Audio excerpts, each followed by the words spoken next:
I am Harun Sandar and today I am going to tell you a story.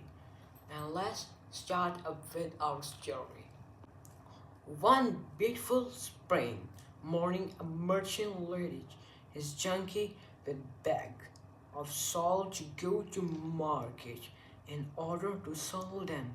The merchant and his junkie were walking along together.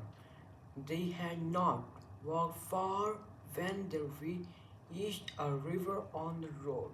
Unfortunately, the donkey slipped and fell into the river and noticed that the bag of salt loaded on his back became lighter. There was nothing the merchant could do except return home when he loaded his donkey with more bags of salt.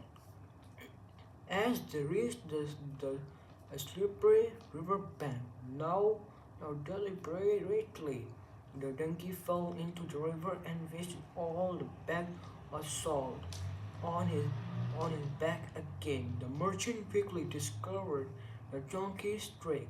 He then returned home again, but but but but loaded his donkey with bags of sponges. The, the, the foolish tricky donkeys again.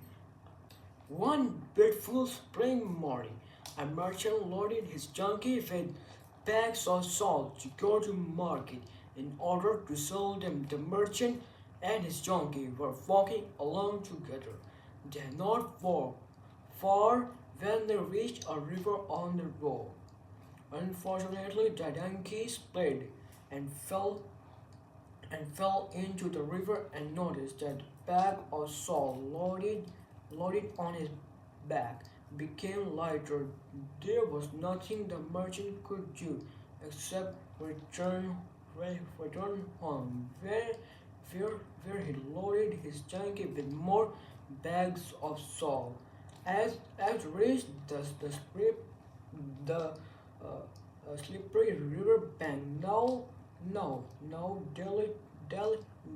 deliberately, the junkie fell into the river and wasted all the bag of salt on his back again. The, the merchant quickly discovered the donkey's trick. Then he returned home again, but he loaded his donkey with bags of sponges. The foolish, tricky donkey again set on his way. On reaching the river, he again fell into the water, but instead of the load becoming lighter, it became heavier. The merchant laughed at him and said, "You foolish junkie, your trick had been discovered. You should know that those who are too clever sometimes overreach themselves."